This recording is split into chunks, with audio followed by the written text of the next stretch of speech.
Over here, we had started this discussion about homeostasis last week, and we said that हमारे पास हमारी body में there are certain things which have to be um ensured within their narrow ranges. वो अपना जो उनका normal set point है वो उन पर maintained होनी चाहिए, वो उन पर stabilized होनी चाहिए. हमारी body में ब्लड ग्लूकोज कॉन्सेंट्रेशन भी जो है वो एक सर्टेन स्टैंडर्ड कंडीशन पर मेंटेन होनी चाहिए. Why is that so? Because see, let's say this is our blood and these are our cells over here. Now, if the blood glucose concentration, now glucose, mind you, is a solute. Now, if the blood glucose concentration gets too high, what would happen is that water from the cells would start to move out of these cells and into the blood. क्योंकि osmosis एक बहुत natural process होता है. And if that starts to happen, our cells would start to lose a lot of water content. And if this is not stopped, or if this is not controlled, if this is not stabilized, we can get dehydrated, our cells can get dehydrated, and dehydration can be lethal. On the contrary, if the opposite happens, the blood glucose concentration gets too low. If the blood glucose concentration gets too low, water would start entering the cells. And animal cells do not have cell wall, and if they do not have cell wall, they are at a greater risk for osmotic So in either cases, we need to ensure that the blood glucose concentration is maintained at a normal set point. Now, again, over here, the mechanism that we would be following would be the negative feedback mechanism. That is, there would be a norm, our set point. This is our set point, let's say. If the blood glucose concentration exceeds the set point, that is, the blood glucose concentration increases, how would it be stabilized? How would it be regulated? By bringing the blood glucose levels down.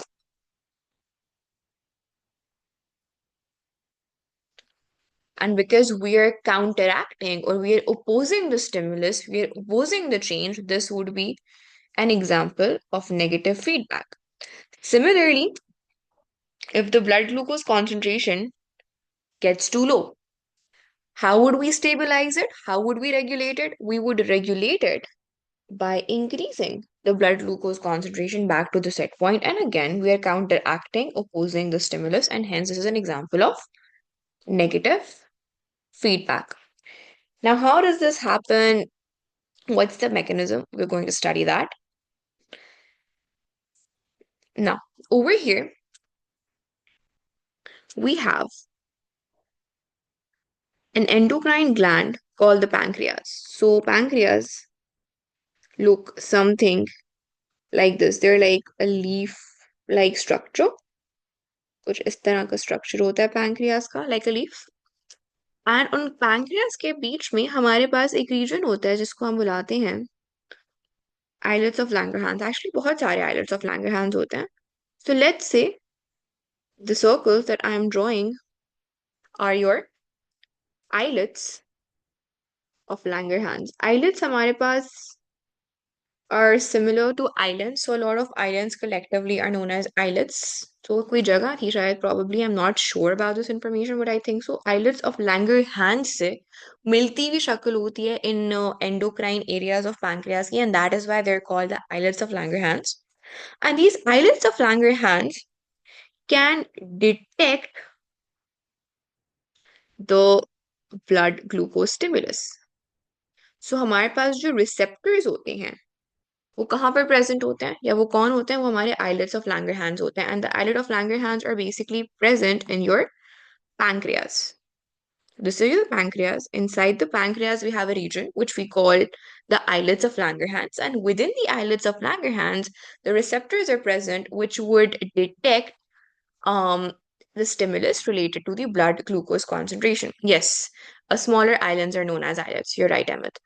So, because the structure or the shape or the positioning of the areas where the endocrine part क्या होता है? Endocrine system हमारे पास हमारा जो hormonal system होता है, जो chemical messengers वाला system होता है, उसको हम endocrine system बुलाते हैं. And जो glands होते हैं, glands क्या होते हैं? Glands are those structures which release hormones directly into the bloodstream. तो हमारे पास जो endocrine part है, pancreas का, उसको हम islets of Langerhans बुलाते हैं. Now, हमारे पास the islets of Langerhans would detect, you can say the receptors are present in the islet of Langerhans. Yes, totally. Once the islet of Langerhans detect the stimulus, they would act as the control center. तो pancreas में ही receptors present है, islet of Langerhans, और वहीं पर हमारा control center है. And this control center would be controlling which hormone should be released.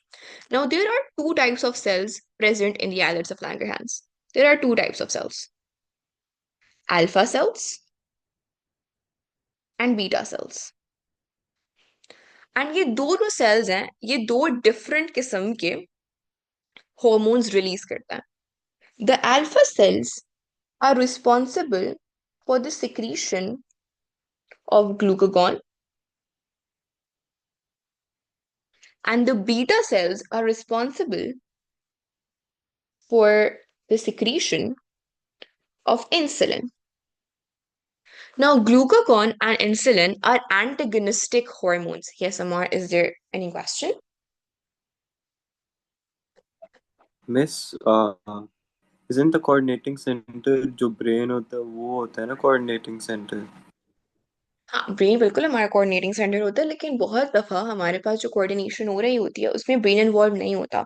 For example, heart, आप लोग एएस में पढ़कर आए हो, हार्ट की जो बीटिंग होती है वो ब्रेन कंट्रोल नहीं कर रहा होता, वो साइनोएट्रियल नोड कंट्रोल कर रहा होता है. तो बहुत से पाथवेज हमारी बॉडी के ऐसे होते हैं जो हमारे पास सेल्फ रेगुलेटिंग होते हैं, जिसमें हमारे पास क्या कहते हैं, ब्रेन एसिड इन्वॉल्व नहीं होता.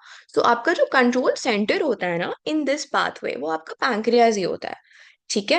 आई नो ओ लेवल्स में आप ये पढ़कर आए होते हो. ओ लेवल्स में कहते हैं कि आपके पास स्टिमुलस डिटेक्ट करते हैं आइलेट्स ऑफ लैंगरहैंस, और फिर मैसेज आता है आपके ब्रेन के पास, और ब्रेन फिर वापस से आपके अल्फा सेल्स या बीटा सेल्स को स्टिमुलेट करता है कि या तो ग्लूकागॉन रिलीज होगा या इंसुलिन रिलीज होगा. तो आई बिलीव या आप लोग ओ लेवल्स में पढ़ते हो. एम आई राइट? Yes, miss. तो अगर वो ओ लेवल्स वाला कंटिन्यू रखना है वो कर लो, बिकॉज आपको यहाँ पर कोई कंट्रोल सेंटर पूछता नहीं है. ए लेवल्स में कहीं पर भी किसी भी पॉइंट पे they won't ask you what's the control centre of this pathway, because negative feedback का जो पूरा पाथवे है वो इतना एक्सप्लिसिटली टेस्ट नहीं होता. जो चीजें पूछी जाएंगी वो इंशाल्लाह मैं बता दूंगी. एंड क्या कहते हैं, किसी का माइक खुला हुआ है. देयर इज अभी समबडी. सामने से या Amna, I think so your mic is open. Can you please switch it off? Okay. Now, सो हमारे पास कंट्रोल सेंटर आपसे डायरेक्टली कोई नहीं पूछेगा. अगर आपको ओ लेवल्स वाले पाथ को लेते हुए चलना है कि पहले आइलेट ऑफ लैंगरहैंस डिटेक्ट करेंगे, फिर ब्रेन के पास सिग्नल जाएगा, फिर ब्रेन पैंक्रियास को स्टिमुलेट करेगा कि अल्फा सेल्स ग्लूकागॉन रिलीज करें या बीटा सेल्स इंसुलिन रिलीज करें, उस तरह से समझना, उस तरह से समझ लो. बट अगर ये वाली इन्फॉर्मेशन लेके चलनी है कि पैंक्रियास ही कंट्रोल सेंटर एक्ट करता है, that is also correct. Why? Because control centre क्यों क्या है वो आपसे ए लेवल्स में कोई भी नहीं पूछता. You just need to know कि रिसेप्टर्स कहाँ पे प्रेजेंट है, वो आपके पास आइलेट ऑफ लैंगरहैंस में प्रेजेंट है, और आपको अल्फा सेल्स और बीटा सेल्स का जो रोल है वो पता होना चाहिए. So now once the stimulus has been detected, अब स्टिमुलस हमारे पास दो किस्म के हो सकते हैं. या तो blood glucose concentration is high, हमारे पास बहुत ज्यादा ब्लड ग्लूकोज हो गया है, इसको हम हाई ब्लड ग्लूकोज कॉन्सेंट्रेशन भी बुलाते हैं. या फिर इस सिनेरियो का एक और नाम भी होता है जिसको हम बोलते हैं हाइपर ग्लाइसीमिया. इसका मतलब है कि ग्लूकोज की कॉन्सेंट्रेशन ज्यादा हो गई है. और अगर ब्लड ग्लूकोज कॉन्सेंट्रेशन लो हो गई है तो इसको क्या बुलाते हैं? Hypoglycaemia. Now again you are not expected to know hyperglycaemia and hypoglycaemia. पता है, वेल एंड गुड. एग्जामिनर के सामने जाके फ्लेक्स करना चाहते हो, बिल्कुल कर सकते हो. मार्क्स नहीं कटेंगे, मार्क्स मिलेंगे. लेकिन अगर सिंपल टर्म्स में हाई ब्लड ग्लूकोज कॉन्सेंट्रेशन या लो ब्लड ग्लूकोज कॉन्सेंट्रेशन भी लिख देते हो, उस पर भी मार्क्स मिल जाएंगे. सो कुछ जगहों पर अगर ये टर्मिनोलॉजीज नजर आए, so you do not have to get confused. Hyperglycaemia means कि ग्लूकोज कॉन्सेंट्रेशन ज्यादा है, हाइपोग्लाइसीमिया मीन्स कि ग्लूकोज कॉन्सेंट्रेशन लो है। Are we cool up until here? Any questions? Mix up कर दो कि ना, मत याद करो हाइपर हाइपो, ठीक है। अगर कहीं पढ़ लिया है तो you should have this understanding that hyper क्या है, हाइपो क्या है। हाइपो को ऐसे याद कर सकते हो कि हाइपो में ओ आता है और लो में ओ आता है, तो hypoglycaemia is just low blood glucose concentration. So if this way you can remember, well and good. नहीं याद कर सकते, कोई बात नहीं, मत याद करो। Low blood glucose concentration, high blood glucose concentration would get you your marks. अच्छा, अब हमारे पास ग्लूकागॉन और इंसुलिन दो हॉर्मोन्स हैं जो कि हमारे आइलेट ऑफ लैंगरहैंस सिक्रीट करते हैं। ये एक साथ सिक्रीट नहीं होते, एक वक्त में या तो ग्लूकागॉन सिक्रीट हो रहा होगा या इंसुलिन सिक्रीट हो रहा होगा, depending upon your stimulus.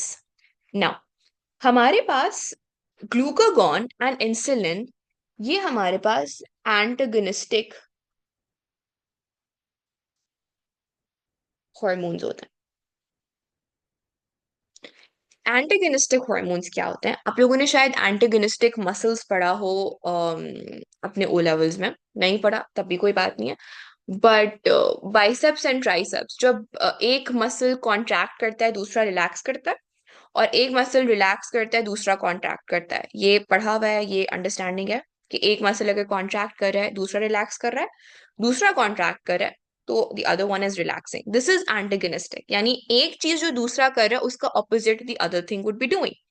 So glucagon and insulin have antagonistic effects, यानी कि जो ग्लूकागॉन कर रहा होगा उसका ऑपोजिट इंसुलिन करेगा, और जो इंसुलिन कर रहा होगा उसका ऑपोजिट ग्लूकागॉन करेगा। So glucagon and insulin are antagonistic hormones. एक hormone would be doing completely the opposite work that the other hormone is doing. Antagonistic hormone का मतलब समझ आ गया? Any questions? Anything you want me to repeat about this? Perfect. Now, हमारे पास insulin is an anabolic hormone and glucagon is a catabolic hormone. क्यों insulin anabolic है, क्यों glucagon catabolic है, we would see that in just a while, so hold it on for a bit.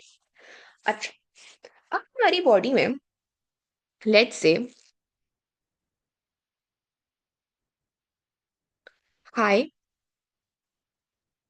Blood glucose concentration हो गई है। तो अगर हमारी बॉडी में हाई ब्लड ग्लूकोज कॉन्सेंट्रेशन हो गई है, सो हमें क्या करना है? हमें अपने ग्लूकोज लेवल्स को कम करना है जो ब्लड के अंदर है। We all agree? So let's say ये जो हमारे पास मैं ब्लू डॉट्स बना रही हूँ, ब्लू बॉल्स बना रही हूँ, there your glucose molecule. So this let's say is glucose.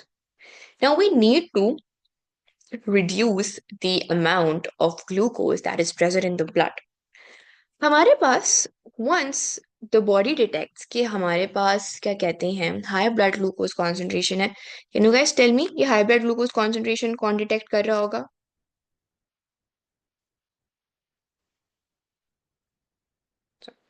Who is detecting high blood glucose concentration?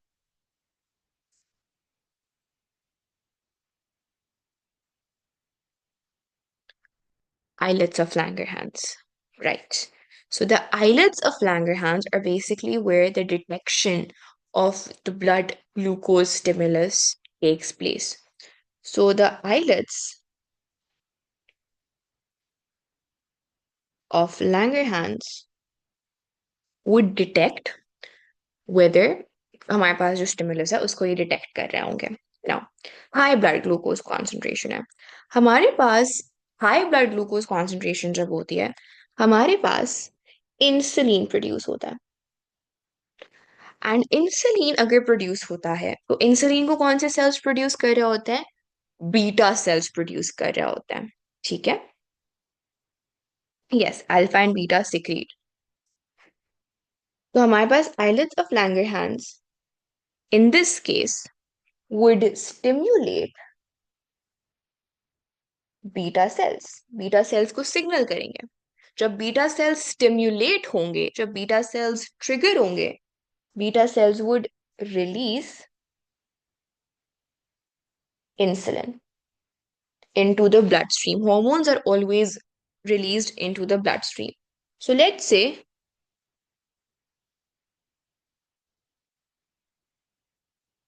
ये हमारे पास इंसुलिन आ गई है ब्लड में। ये सामना हमारे पास बिल्कुल आइलेट्स ऑफ लैंगरहैंस के जो बीटा सेल्स होते हैं दे रिलीज इंसुलिन, लेकिन हमारे पास आइलेट्स ऑफ लैंगरहैंस में हमारे पास जो डिटेक्शन भी हो रही होती है ना स्टिमुलस की, वो आइलेट्स ऑफ लैंगरहैंस में ही हो रही होती है। So the detection of the stimulus also takes place in the islets of Langerhans. ठीक है।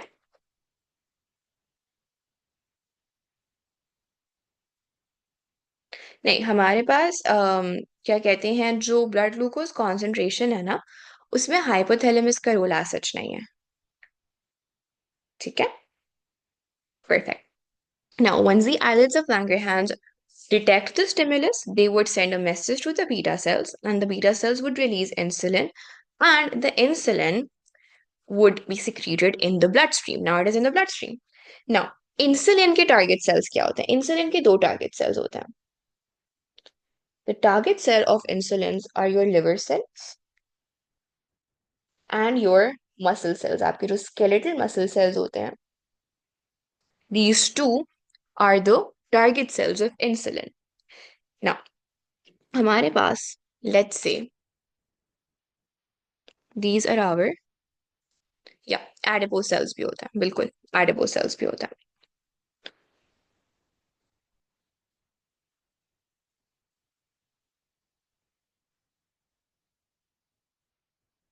लेट्स से हमारे पास हम एक इंसुलिन का टारगेट सेल ड्रॉ करते हैं। Can you guys tell me how would insulin identify its target cell? Insulin को कैसे पता चलेगा इतने सारे वो सेल्स से गुजरता हुआ, कैसे पहुंचेगा हमारे पास अपने टारगेट सेल की तरफ? Very good, complementary receptors, cell recognition markers. तो हमारे पास जो ग्लाइकोप्रोटीन्स और ग्लाइकोलिपिड्स होते हैं, या हमारे पास जो सेल सरफेस मेम्ब्रेन रिसेप्टर्स होते हैं, उनकी एक स्पेसिफिक शेप होती है। Every cell has its unique receptor which acts as its cell recognition markers. मैं हमेशा कहती हूँ cell surface membrane receptors act as ID cards. तो हमारे पास वो cells which would have complementary receptors to which the insulin could bind. Let's say हमारे पास ये insulin है, तो हमारे पास insulin जिन receptors से bind कर सकती है वही उसके टारगेट सेल्स होंगे, उसके अलावा वो किसी और सेल से बाइंड नहीं करेगी। ठीक है। Now once insulin binds to its target cell, सबसे पहला वो क्या काम करती है? It increases the permeability of the target cell to glucose। और ये स्पेसिफिकली मसल सेल्स में हो रहा होता है। मसल सेल्स में ये क्यों हो रहा होता है? I explain. कल हमने वो पढ़ा था, क्या कहते हैं, कलेक्टिंग डक्ट वाला पूरा मैकेनिज्म।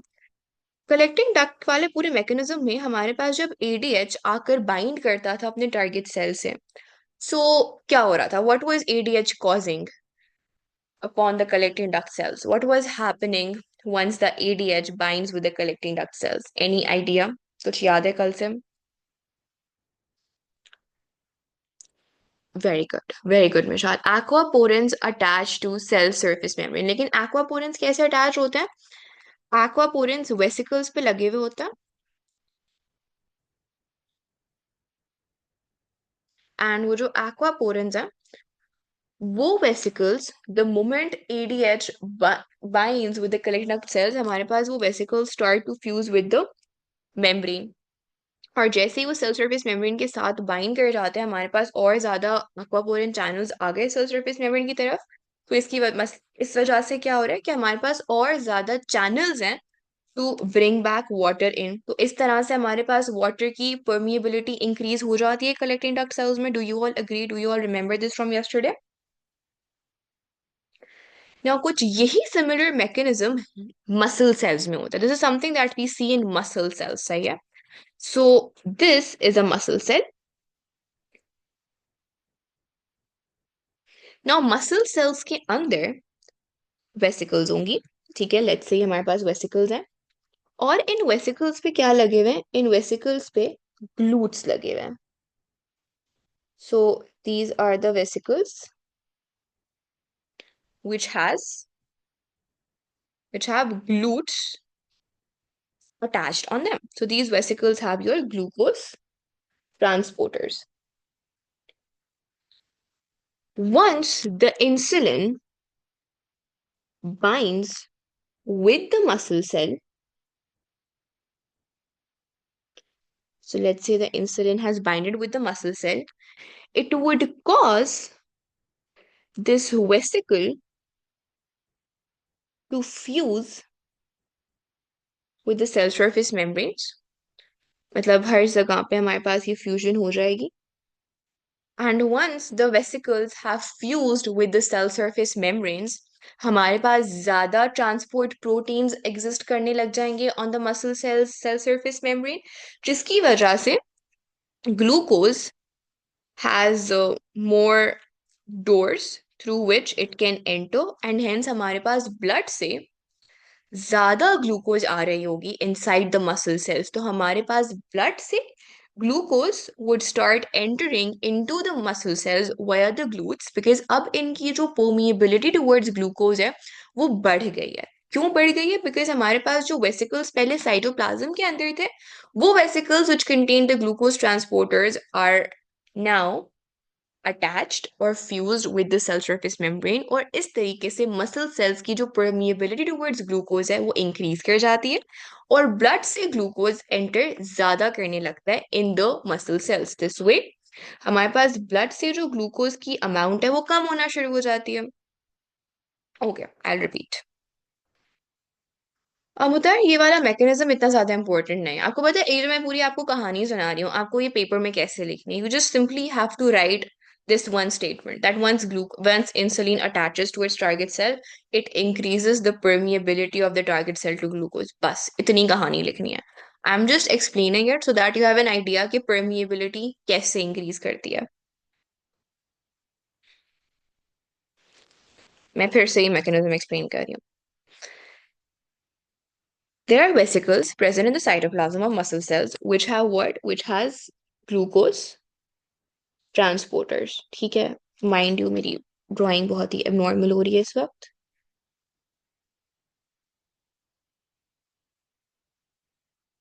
लेट्स से ये हमारे पास क्या है? ये हमारे पास वेसिकल्स हैं which contain glutes. Now once insulin has binded to the receptor, it would cause or it would stimulate these vesicles which contain the glucose transporters to attach on the cell surface membrane or to fuse with the cell surface membrane. Now, once these vesicles fuse with the cell surface membrane, हमारी cell surface membranes पे जो glucose transport proteins हैं वो increase कर जाएंगे. Sanya and Ammar, are you with me? That once these vesicles containing glutes would fuse with the cell surface membrane, the number of carrier proteins or transport proteins for glucose have increased.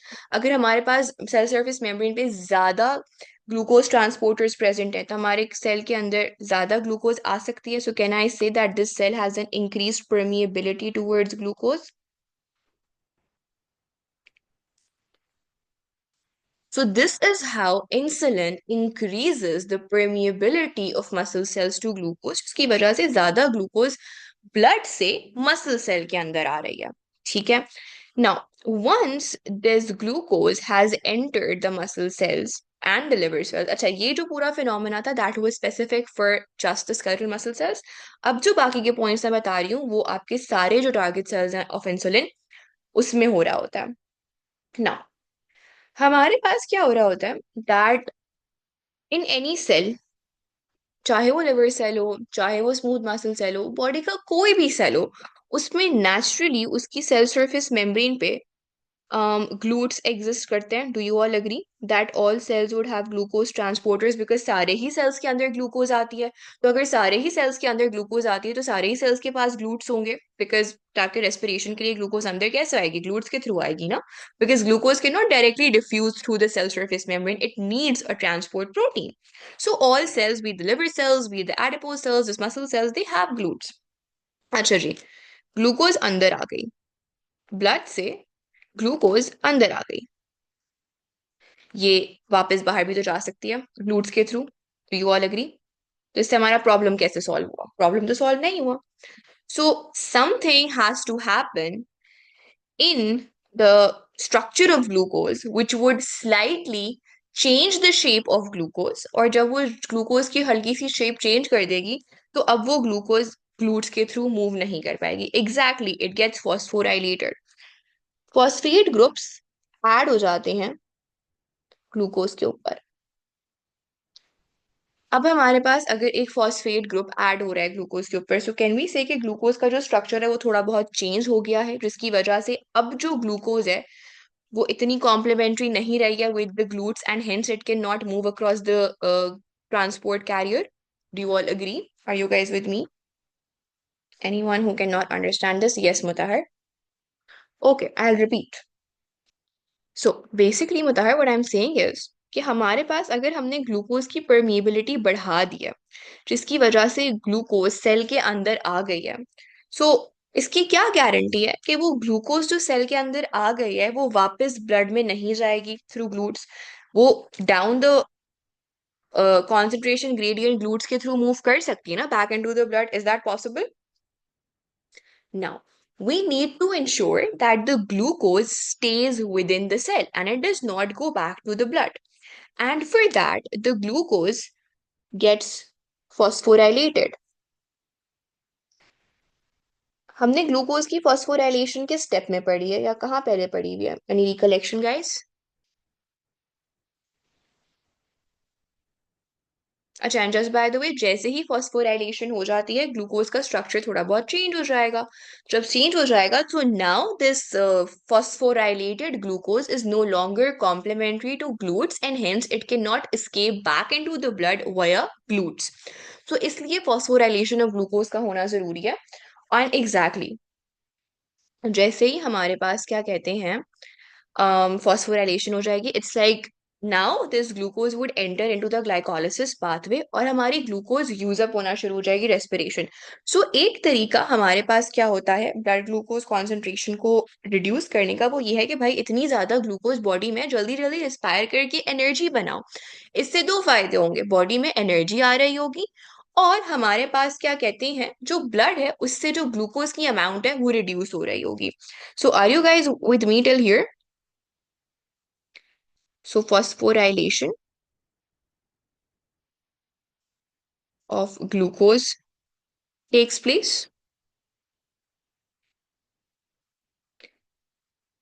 and हमारे पास it you can say it gets respired and your ATP is produced. Now इसके बावजूद भी हमारे पास excess glucose अगर रह रही है, that excess glucose is then converted into glycogen. Now this process is an enzyme dependent or an enzyme controlled process. और यहाँ पर जो हमारे पास enzyme यूज हो रही होती है, that enzyme is known as glycogen synthase. Because हमारे पास इस process में या इस step में क्या हो रहा है, glycogen synthesis हो रहा है. So the enzyme required over here is glycogen synthase. और हमें इस step का भी नाम पता होना चाहिए, which is glycogenesis.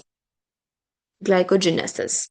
So glycogenesis is basically the step in which the excess glucose is converted into glycogen via the enzyme glycogen synthase, and this process is known as what? Glycogenesis. Any questions so far? हमारे पास glucose के sorry insulin के लिए I said insulin is an anabolic hormone. हमारे पास anabolic processes क्या होता है? What is the definition of anabolic processes? Yep.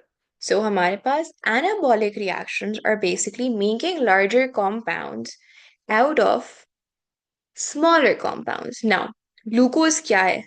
Glucose is a smaller compound. It is a simplest sugar that we have. We are converting that simple glucose into glycogen, which is a polysaccharide. So, insulin is an anabolic hormone because it is causing an anabolic reaction, a condensation reaction to take place. Now, this is the another thing that I'm going to tell you is not explicitly mentioned in your syllabus, but इससे आप लोगों को और clarity आएगी कि क्यों हमारे पास इंसुलिन एक एनाबॉलिक हार्मोन है। एक तो हमें ये समझ आ गया कि हम ग्लूकोज से ग्लाइकोजन बना रहे हैं, it is a condensation reaction, it is an anabolic reaction and hence it's an anabolic hormone. पर जब हमारे पास ग्लूकोज टू ग्लाइकोजन बन रहा होता है ना, तो साथ ही साथ हमारे पास लिपोजेनेसिस और प्रोटीन सिंथेसिस होता है। नाउ ये किस तरह से बेनिफिट कर रहा होता है, that is not something you need to know, but lipogenesis में क्या होता है, fatty acids and glycerol combine to form lipids, and protein synthesis में तो हमें पता है amino acids combine to form proteins. तो ना सिर्फ इंसुलिन ग्लाइकोजन बनवा रहा होता है, बल्कि ये लिपिड्स और प्रोटीन सिंथेसिस को भी प्रोमोट कर रहा होता है।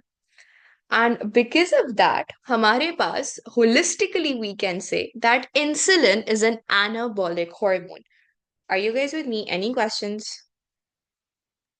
Yes, do we have to mention the last points in the answer? Um, I think so. आप लोगों के appearing years onwards ये MS का part है नहीं. So I don't think so. You're expected to like write this down.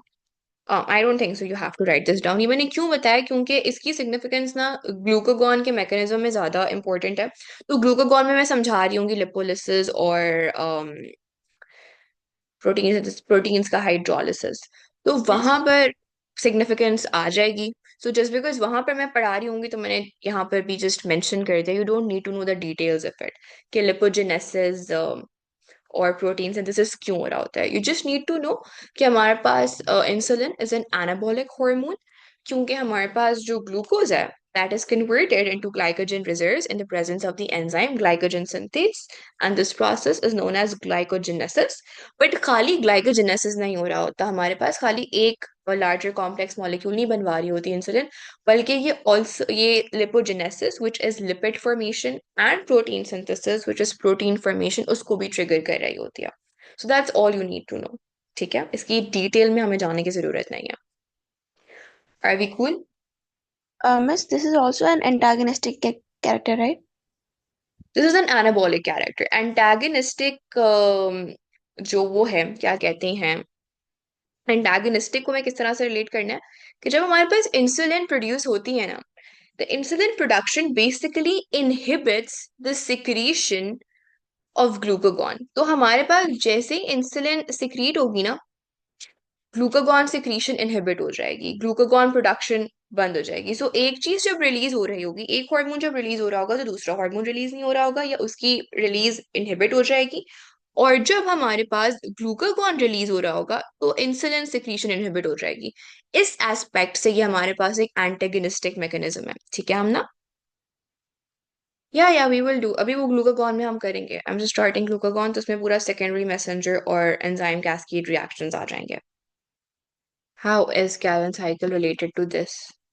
Pancreas aren't present in plants. Pancreas are present in mammals and humans. तो Calvin cycle तो यहाँ पर हो ही नहीं सकती।